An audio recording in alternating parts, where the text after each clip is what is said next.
জানো তো, কিছু মেয়ে না তার বাবার কাছে প্রিন্সেসের মতো না থাকতে পারলেও তার পার্টনারের কাছে সেই মেয়েটা রানী হয়ে থাকে।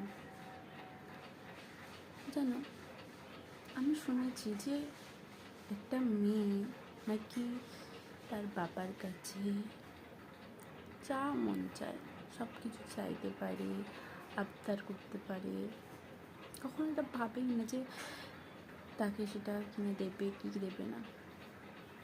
যেটা মন চায় সে সেটা চাইতে পারে, নিজের মনের মতো করে থাকতে পারে, যখন যা খুশি ইচ্ছে করতেও পারে। হাসতে ইচ্ছে করলে হাসে, কান্না করতে ইচ্ছে করলে কাঁদে। কিন্তু আমার জন্য সেই জিনিসটা পুরোটাই উল্টো। আমি প্রত্যেকটা জিনিস আমার পার্টনারের কাছে করি। আমার যা আবদার আমি আমার পার্টনারের কাছে করি। তাকে বলতে লাগে না যে আমার কী প্রয়োজন, কী অপ্রয়োজন। সে আমাকে দেখলে বুঝতে পারে যে আমার কী দরকার না দরকার সব কিছু। আমার ছোটো থেকে ছোট আবদারও সে পূরণ করে। একটা ছোটোতে আইসক্রিম খেতে ইচ্ছা করে সেটাও পূরণ করে। এমনকি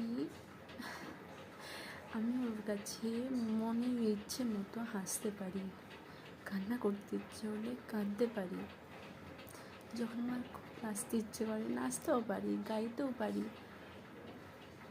ওর কাছে আমাকে এটা মনে করতে হয় না যে এটা কী করা উচিত হবে, কোনো দিন মনে করতে হয় না। জানো তো, কারণ ও সেই মানুষটা যে আমাকে কখনো জাজই করে না।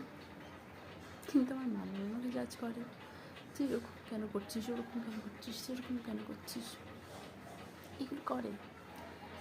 কার মা বাবা করে কি করে না আমি জানি না, তবে আমার জন্য সেই জিনিসটা হয়।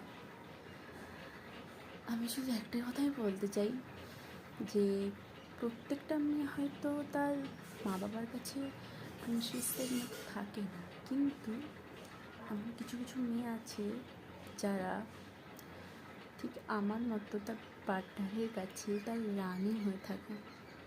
আমি সত্যি খুব ভাগ্যবতী নিজেকে মনে করি যে আমি এরকম পার্টনার পেয়েছি যে আমাকে তার রানী করে রাখে, যে আমাকে সমুদ্র সমান ভালোবাসে। যেমন সমুদ্রের কোনো শেষ নেই, তেমন তার ভালোবাসারও কোনো শেষ নেই। শুধু তাকে একটা কথাই বলতে চাই, আই লাভ ইউ বাবাই।